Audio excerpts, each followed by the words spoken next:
When you play a Game of Thrones, you win or you die. The series finale to Game of Thrones, arguably one of the best TV shows of all time.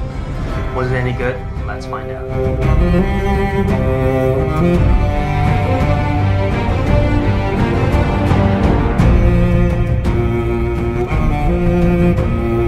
What is up, everyone? Welcome back to another review. This is not a movie, this is a TV show, and I'm not going to be recapping the whole show. I'm not going to be recapping the season. I might give my review of season 8 kind of in this video, but I'll be primarily focusing on season 8 episode 6 titled The Iron Throne that just dropped last night. And as you might have guessed it, this is going to be spoiler filled. There's no point of reviewing this without going into the details of the storylines and whatsoever, but this is going to be spoiler filled review, my personal thoughts of it. And if you don't think this is enough, if you don't think I dive into enough stuff, I'm just gonna plug this real quick. My podcast, the Councilmen podcast, is gonna be doing a in-depth discussion of the show, of the series, of the season. Sometime around this week to next week, we're going to be doing several episodes, hopefully, and so stick around for that. But this one is going to be my personal individual thoughts on the Iron Throne. So let's just start to it. The opening scene of the show. Well, let's get to the title card. If you pay attention to the title cards, as always, they change throughout this whole season. They add some stuff, and I believe in this newest season, some of the King's Landing and Red Keep was like kind of destroyed. You can see like crumbles and everything. So, starting from that, it already foreshadows what happened in the previous episode, The Bells, in which Dany, literally, you might say the Mad Queen, she burned everything down. So, start off, Tyrion Lannister walking down through the King's Landing, and you see everything, all the ashes, everyone's burned. There is a moment where there's like a guy who's just walking and his back is like totally burnt off. And that's like straight out of a horror film. That was, yeah, I would say disturbing to see. And of course, the first thing that he did was he tried to find Jaime and he tried to find Cersei. And during that scene, Cersei is not my favorite character, nor was Jaime, even though I really do like them. And Tyrion, you might tell, is one of my favorite characters. This season, I haven't feel like they did justice for Tyrion, because he's supposed to drink and know things. He's supposed to be smarter than the others. And throughout this whole season, except for this particular finale, I feel like Tyrion hasn't been like himself. Which is why this particular, I'll just say it right now, this this final episode, I know people are mixed. I know people are like, oh, I hate it completely, the worst ending ever. Some people's like, okay, that's better than I thought. Some people actually do love it. I'm around middle ground. I don't absolutely love it. I don't absolutely hate it. There are some stuff which I truly love. There are some stuff that I was like, they could do better than that. And some of the stuff that I like is that this is the most Tyrion-like that Tyrion have been throughout the whole season. If you watch the show, you will understand what I mean, because he's actually he's talking a lot and is quite smart in some moments. And at this moment when Tyrion finds Jaime and Cersei's corpse, they're right next to each other, just like the prophecy. And they got crushed by a rock. And if you did listen to my podcast, you will have known that I wasn't fond of how they got killed by rocks. But that's a different discussion. And yeah, their corpses in the Red Keep. That was a devastating way to start the episode, especially because you follow Tyrion's perspective going into that. So you're like, damn, that's crushing. No pun intended. And then you see Jon Snow and Davos looking at Grey Worm saying like, oh, don't kill, they're prisoners, and Grey Worm still does it anyway. And then the next scene, you see Dany. Well, first of all, you see the whole army of the Dothraki and the Unsullied, and you see Arya looking there, you see Jon Snow looking there. And I do have a nitpick, because I don't know how long the time jump is, because I believe the previous scene was literally Jon Snow talking to Grey Worm. The next scene, Grey Worm is on top of the staircase and the whole Unsullied army is already over there. So like, how fast did they move, literally? But that moment also, it's kind of weird, because I feel like they did say that her Unsullied army and the Dothraki got demolished in the Battle of Winterfell, and now I feel like there's more than ever of her army. So that's kind of odd. But I guess we cannot really see what happened in Battle of Winterfell. So if they say half of them died, half of them survived, and that's the amount that they survived, I guess whatever. I buy that. And then there is a really cool shot at that moment when Dany first landed with Drogon, and she's just walking, and then the wings of Drogon right behind her. That is an awesome shot. Me and my roommate, when we were watching that, we're like, oh! There are like several moments throughout this episode where we actually go an audible gasp. That's the first moment. Second moment, Dany's dad, of course. Third moment, when they choose Bran. And it's not the one when they choose Bran wasn't a really good gasp. It was more like, what the? But yeah. So Daenerys make the speech of like she's going to free everyone, not just King's Landing. They're gonna go to the north. They're gonna go to the Dorne and everything like that. So that's like, wow, she's really going all out. She's trying to become a tyrant, a dictator. Well, sort of trying to liberate in her own way, which is not exactly good, because as you can see what she's done to King's Landing. So Tyrion resigns as Han. At that moment, I'm like, oh shoot, he's dead. He's so dead. And you know what? I'm surprised that they didn't kill him right on the spot, because I feel like Dany would have killed him, because Dany haven't liked Tyrion that much. Tyrion have been giving advice. Dany haven't been listening to any of those advice. So I'm surprised that they let Tyrion live at that moment instead of making him a prisoner. And after that, of course, Jon have a brief talk with Arya, and then Jon talks with Tyrion. That is one of the best scenes of the episode, in my opinion. Jon talking to Tyrion and trying to convince Jon that he's the only one able to take control, take charge, because of his his relationship with Dany and his lineage to the throne as well. And that particular, their last banter, which is like, what do you think she will do to your sisters? And it's like, well, they have no choice, but you do. That I feel like that is the turning point for Jon, because he was iffy throughout that moment. You can still tell that he was like, she's my queen. But at that particular moment when Tyrion pulled the family card, I feel like that's that moment where Jon's like, yeah, my sister's gonna die if I don't do this. So he had the guts, and he sort of tricked Dany to, like, I guess, kissing her, and then like, well, I'm jumping to this point basically. Well, when Dany's like, yeah, we can do this together, and Jon's like, yes, of course, and then they kissed, and then boom, because at that moment, I was surprised, because I was like, damn it, Jon, I thought, really, you're gonna go again with Dany? And then when he does the stab, I'm like, oh my god. Like, I know Dany was gonna die in some way or another. I don't see her ruling the Iron Throne. But I wasn't ready at that moment, because I feel like that was only 45 minutes into the episode, just like kind of early. So I'm like, oh wow, we're already doing this now. So okay. And it was it was kind of sad, because even though Dany was a monster, I guess, in the previous episode, killing hundreds and hundreds of people, thousands.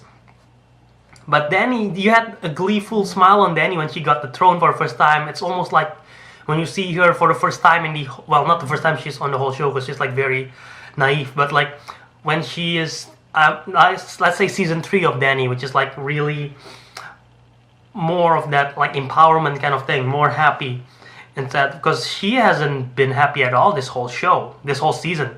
So yeah, and then one of the most heart-wrenching moments, weirdly enough for me, was when Drogon was like doing the head nod to Dany's corpse, because that is literally like, Drogon acts like a dog in that scene. You know how if you've seen movies, like if their owner dies and the dog's like come on, wake up. It's like, or like even The Lion King when Simba does that to Mufasa. It's like such a, oh no, and it's sad. They did that really well. And of course, Drogon burns the Iron Throne, melting everything, and flies away with Dany. That's a really nice scene, Drogon flying away. And what I wish had happened in that moment, and some people pointed out as well, was like, imagine if, because Jon Snow is a Targaryen supposedly, right? He have to have the blood of Targaryen. Imagine if Drogon tries to burn Jon Snow, but because he's a Targaryen, he doesn't got burned. How cool would that scene be if that actually happened in that episode? Sadly, that did not happen, and we just see the Iron Throne burn, which is kind of symbolic in a way of like breaking the wheel of what Dany's been trying to do this whole time. So yeah, that's just a minor complaint of like, I wish they had tried to burn Jon Snow, because that will be really cool. And then of course we have a time jump. It fades to black. We don't know how long the time jump has been, and I didn't even know it was a time jump at first until, well, we can assume it's a time jump because the next scene we see is Tyrion being escorted by Grey Worm to the Dragon Pit area, and there was everyone in there. We got Admiral Tarly, Samuel Tarly, we got Sansa, Arya, and Bran. We got what's his name? Robin of the Vale, and we got Davos, Brienne. I'm trying to remember all of them. I'm probably not gonna remember. We got Davos and Brienne over there as well. So it's a meeting. It's a meeting of the rulers of Westeros. And one of my predictions going to the episode was like, I think there will be like a collective group of rulers, more like a democratic kind of party kind of thing, which I doubt is gonna happen because that sounds very progressive for Game of Thrones. Because it's supposed to be like medieval, I guess, kind of thing. They need to be from an anarchy, and I guess now it goes to a monarch kind of thing, which is like a step to the right direction instead of anarchy. But they decide to have a new ruler. Tyrion decided to suggest, oh, Lords of Westeros, we'd rather have a new lord instead of lineage. And I do really like the scene where Admiral Tarly was rambling on, and then Sansa's like, Uncle, please sit down. I love that scene. And let's just get to this big topic here. Bran got nominated as the king because Tyrion's like, who else have a better story than Bran? Literally everyone in there have a better story. Dude, Samuel Tarly have a better story than Bran. Sansa have a way better story than Bran. Arya have a much better story than Bran. Even Tyrion, even though it's probably not part of the conversation, he have a way better story than Bran. Brienne have a better story than Bran. I bet Davos even have a better story than Bran as well. So I don't understand this. I guess you might argue, I believe it's episode 4 or episode 3. I don't think it's 3 Battle of Winterfell. Either episode 2 or episode 4, when Bran have a talk with Tyrion. They had a long talk. Maybe that's where he got everything, like, maybe that's when Tyrion's like, Bran deserved this. But we don't really see that scene, so I don't really know. Because at this moment, I accept the fact that, okay, sure, Bran, I guess, can be a good ruler. He's emotionless, literally. He's a walking, no emotion human being. But first of all, he doesn't want to be a ruler. However, I'm so conflicted. You can tell he doesn't want to be a ruler, but at that moment it's like, why do you think I came all the way down here? Are you saying that you've been manipulating everyone to this moment because you can see the future, sort of? Is he manipulating everyone so Dany will die and Jon Snow will get in prison? Is that what he's been planning all along? Because that is kind of arrogant of Bran, and I'm not happy with that if that's the case. And the other story is he's not really a good leader. Who have he ever led? He never led anyone. Second of all, if it's based on a storyline, I'd rather have Sansa. Sansa have a better story than Bran in terms of her journey and everything. Even the one who has passed, like Theon, have a better story than Bran. Theon died for Bran. So, I really don't know. You can argue Bran have a good story, but And building up throughout the whole show, I feel like they haven't built up to the point where Bran is going to be the king. Because well, it goes back to another argument, sort of, because how this particular episode ended, you follow the 3 Stark siblings, Sansa, Arya, and Jon, in 3 different shots, which I like. They mirror the other shots. And there is a saying which is like, you can tell what the show is all about by the series finale. You can tell how the show is all about, literally. So are they saying that the show is about the Starks because that's how it ended? And even if they say throughout the whole series finale, I feel like this Game of Thrones is not about Bran, because they have not built up to it. Even throughout the whole, there is a reason why people did not predicted Bran to be the ruler of Westeros, because first he doesn't have the qualities to be a king, and not a lot of people want him to be a king either way. So it's sort of frustrating in a way, because like, damn it, really? But yeah, I guess he can be a good leader. I don't know, but everyone was like, I, except Sansa, which is like, the North has been suffering a long time, and we want to be separate on our own, which I respect Sansa so much for that. By the way, Sansa throughout the whole show, Sansa hasn't been my favorite character. This season, she has literally catapulted to one of my top 3 characters, I would say. I love Sansa in this season and probably throughout the whole show. She has been a fantastic character. So I really like that scene, and what I'm a bit more surprised too is like, I guess it's a sibling, so Bran's like, yeah, sure.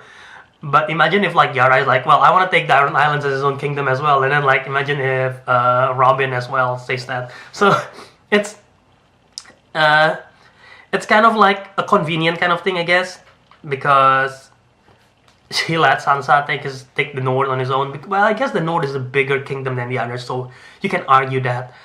But I like the storyline of the North being its own thing. Although how it was done, I would say it could have been better. So that probably is my whole criticism throughout this whole season. This particular season, I feel like it's been rushed. I wish it could have been 10 episodes instead of 6. I know it's probably budgeting issues or like staff issues or whatever. I'm most likely behind the scenes stuff, because in terms of story, they can literally make it into a 10 season episode, or they can even, heck, the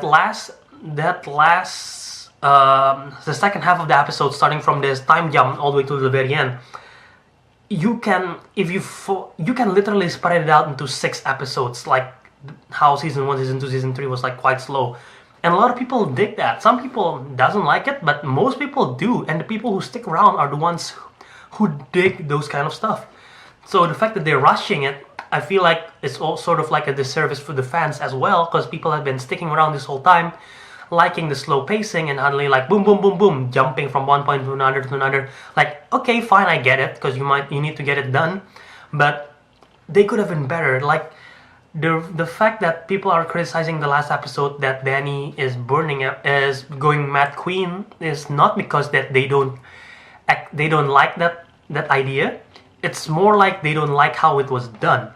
Because once again, if you could have spent more time with Dany's state of mind, you can have spent more time with Dany and Jon's relationship. That moment when Jon killed Dany, that will hurt so much more, because one of my personal saddest death for me, also one of the one that makes me like, no, it was a relationship between Jon, and it wasn't Dany, it was Jon with Ygritte, because I really like their relationship together. I really like Ygritte as a character, and that moment, I believe it was season 5, when Ygritte had to shoot the arrow at Jon and eventually Ygritte died at the hands of Jon. That broke me, because I love their relationship together, and at this moment I didn't feel the same way for Dany and Jon, even though I have been invested in Dany throughout 8 seasons now, and so is Jon, but I didn't feel the gut punch of like, shit, Jon have to kill Dany. And I don't know, I guess it's what they're going for. Like, the what is good, the how was the one that's lacking. That's probably the best way for me to say it.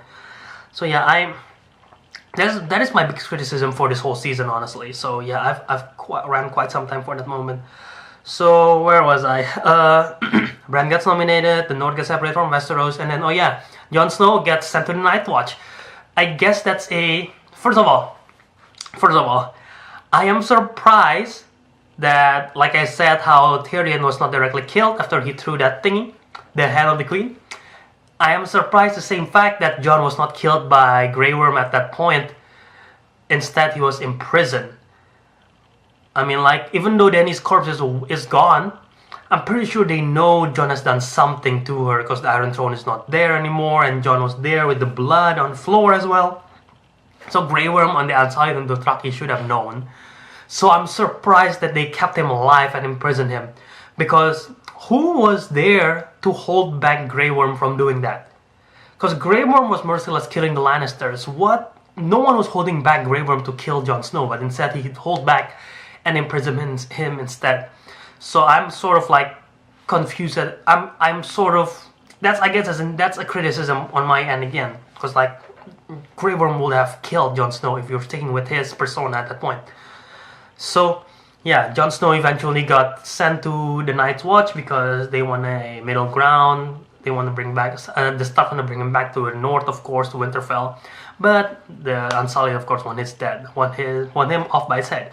So Night's Watch, I guess, is the best, because he I guess, the best middle ground, even though it's sort of sad because if someone deserves... Okay, you can... Alright. His ending might be happy because when you see the final shot, him going with the wildlings, which I, by the way, assume that he's going to live with the wildlings and settle and make a settlement for the wildlings with Tormund and Ghost. And by the way, I love that he get to hug Ghost because in episode 4 he didn't get to do that and people were complaining. So I love that he get to hug Ghost at this episode. And the fact that he goes with the wildlings, there is a moment of like, you can see a moment in his face where he had a half smile. And I think that might be one of the first time in a while that he's been totally, completely happy. So that's I guess that's a good happy ending for him, even though I feel like he deserves more happiness. Because he has been the reluctant hero and the one who's been sacrificing a lot throughout the whole show. And this is the ending that we got. He is not allowed to marry anyone. He's not allowed to leave the Night's Watch. But I guess at the very end he get to leave the Night's Watch. I am confused too. Also, what's the Night Watch purpose now? Because there is no more White Walkers, and I don't think they're gonna defend them of the Wildlings. So the Wildlings, I feel like, are peaceful at this moment with the Night Watch. So I don't really know what the purpose of the Night Watch is. But you know what? I guess that it's still a place for people to be sent for, like they mention it's like, I guess you need to in a place to send people who are like, who need to be punished or whatever. So yeah. And yeah, Jon Snow talks to Tyrion, gets sent to the Night Watch, asks me back again in 10 years, by the way, if they do like a reunion and they do like a 10-year thing. I wanna see that. If they think killing Dany was the right choice. And then yeah, talking to Sansa, Arya and Bran, that was kind of a sweet, bittersweet moment with the Starks. And all the Starks going separate ways. Bran is king in King's Landing, which is in the south. Jon Snow is in the north. Sansa is in north of Winterfell. I mean, Jon Snow is further north. And then Arya is going to the west of Westeros, which no one knows what it is. Call back to season 5, I believe. Or season 6. And then, yeah, Grey Worm and the Unsullied are back to, I believe it's Essos. It's the place where Missandei is from. So yeah, kind of sad. And yeah, it's Grey Worm. Everyone, he is sort of a hateable character this whole season. Although everyone that he knows of either betrayed him or is dead. So at least he sort of get like a peaceful moment to go back to that place to relive his life, I guess, at that moment. And we got a scene of the new small council consisting of Bronn, the Master of Coin, because of Highgarden, obviously. Not because he's the best at math, because I don't think he will be the Master of Coin if he's the best at math. Because definitely not. Brienne as the Lord Commander of the King's Guard, Davos is the Master of Ships, Samuel Tarly as the Grand Maester, and they're missing the Master of Whispers, Master of Law, Master of War, and by the way, Masters of Whispers. Bran literally can be his own Master of Whispers, so he doesn't really need that, although I guess they need it for like legal issues, if there is legal stuff in Westeros. But that moment in the small council meeting, I like that Tyrion had the OCD of drinking chair. And one of my favorite scenes throughout the whole show, I forgot what episode is that, but I remember there is a scene where Tyrion is just slowly dragging his chair, with Tywin like standing there and Cersei's like standing just waiting, and he's slowly like dragging the chair, making them irritated. So it's like sort of a callback of him now fixing the chair, and everyone's like, it's his OCD kind of thing. So yeah, and it's sort of sitcom-y the way how they talk to each other at that moment. And there is a moment which I guess I shouldn't be laughing, but maybe because I like Tyrion that much. That moment where Tyrion's reading the book. By the way, the Song of Ice and Fire. That's kind of cheesy, kind of meta, because that's what the book is named of. And when Sam is like, I don't think your name is there. I burst out laughing at that moment because I'm like, God damn it, Tyrion! Out of everyone, Tyrion doesn't get it. It's like, I love Tyrion, and he doesn't deserve that because he deserves to be his name to be listed there. But it's kind of like a sarcastic moment for me, and I was bursting out laughing. So I like that. I like that moment. And people argue it's like, oh, it's sitcom. It's not very good at all. It's not Game of Thrones. I dig that. I really dig that.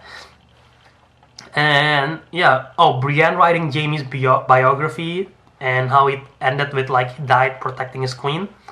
That was really nice of Brienne, and she had really good handwriting, so I really like that Brienne wrote down the biography for Jaime. It was a really nice... It probably wasn't necessary, but it was a really nice like closure scene for Brienne and for Jaime as well. It was a really nice scene. And if you got a chance to actually Google like what the whole thing that Brienne wrote, go for it, because it's really nice. And then of course Bran lives with Podrick, which is, I guess, is now his like personal assistant or something, and he's planning to walk into Drogon, I assume, because that's what he said, like, I'll find him. So yeah, Arya goes to the west of Westeros, I mentioned that. Sansa being the Queen of the North. By the way, the costume design at that scene, I really love the costume that Sansa is using, and the crown is also really cool. And I'm just happy for Sansa. She has gone through so much. If there is a character aside from Tyrion who has suffered the most, I'm gonna say Sansa, because you can argue with Joffrey, Cersei, Ramsay.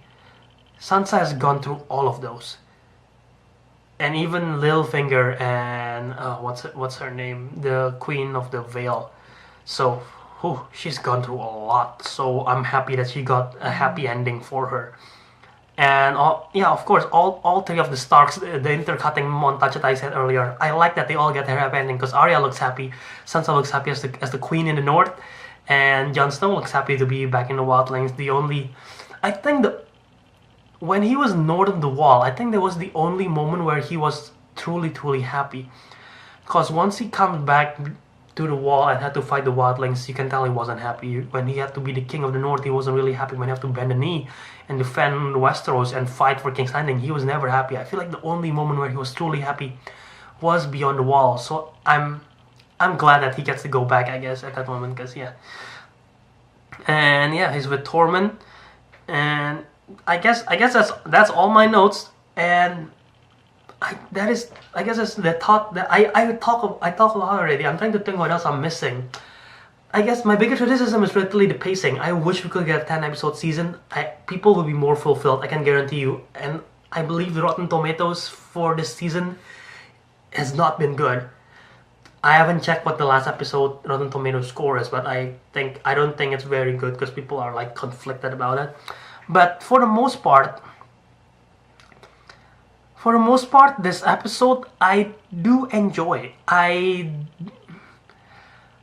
am not at all like pleased. Well, I guess I'm pleased. I'm just like, I'm not excited that Bran is the king. Let's face the facts. I don't think anyone is excited that Bran is king, but I don't go like, oh, petition to remake Game of Thrones season 8, because apparently that's a thing and that's ridiculous.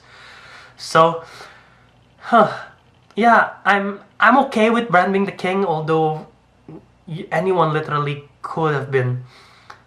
Literally, if Tyrion nominated anyone else in that moment, the one that are known names, I feel like it would be more.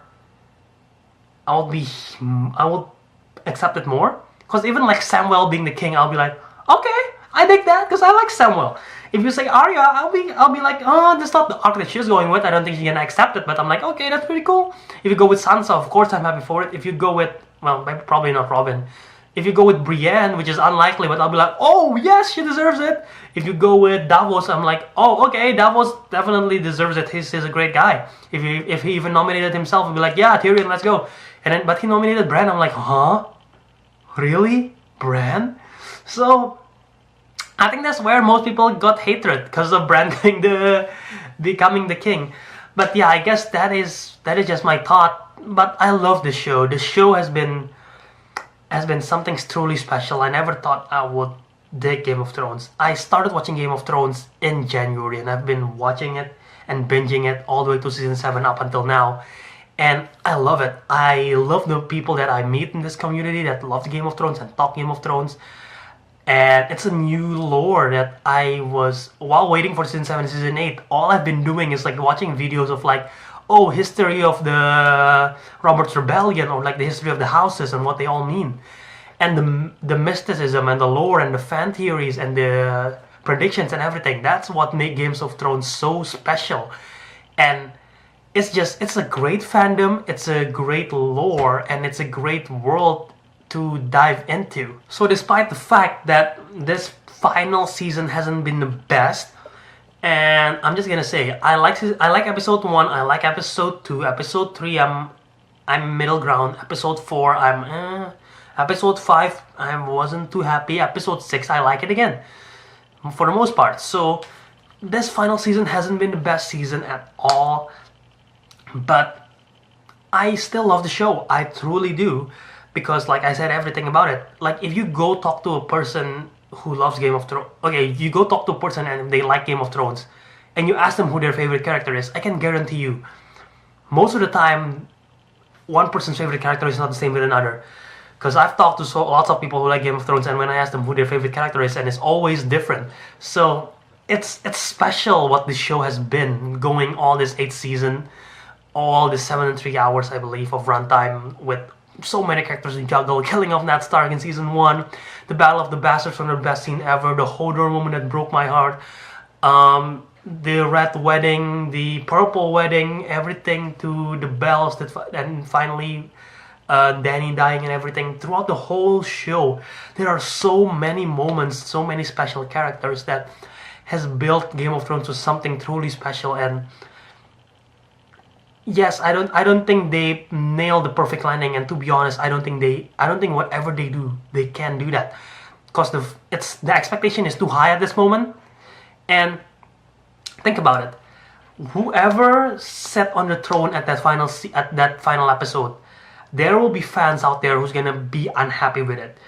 If Dany sat there on the throne, there'll be fans who are gonna outrage. If Jon sits on the throne, people are gonna be outraged. If Sansa sits on the throne, there are people who's gonna be outraged. I don't think there's a perfect answer to this particular solution. So if this is the best that they can do, I respect that. Benioff and Weiss has been a great writer in my opinion. Throughout the whole show, they've been doing great stuff. And my biggest criticism, once again, this whole season is the pacing, and I wish they could have spent more time. But aside from that, I love the story, I love the characters, I love the world, I love Westeros, and I love Game of Thrones. And I'm not gonna give a score like my usual review kind of thing, because it's too tough. I'm not gonna give a score for just one episode. If I have to give a score to the show, I'm gonna give it 9 point something. I don't know. It's too tough, but it's a great thing. And what I want to hear from you guys right now in the comment section, if you're watching till this point, which by the way, thank you very much if you do. Tell me what you think of the episode, what you think of the whole season, what you think of the whole series. Did you love Game of Thrones? Who's your favorite character? I want to hear it. What did you think of Bran being on the Iron Throne? Do you like that Sansa gets to rule the North? Do you like the new group of council? Do you like that Tyrion becomes the Hand once again? Do you like that Jon Snow go with the Wildlings of the North? Tell me in the comment section below all your thoughts down there. I want to hear it. And thank you guys once again if you stick around. I'm just going to plug the Councilmen podcast. Like I said earlier in this episode, me and Ahhh, which is a member of the Councilmen panelist, we're going to be doing a deep dive through this episode. We're going to recap everything. We're going to recap the show. We're going to recap the season. We're going to recap this final episode in particular.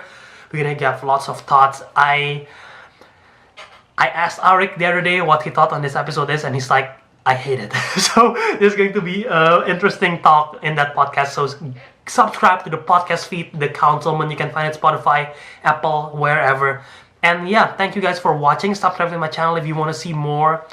Maybe I do more Game of Thrones stuff, but aside from that, I do movie stuff all over the place.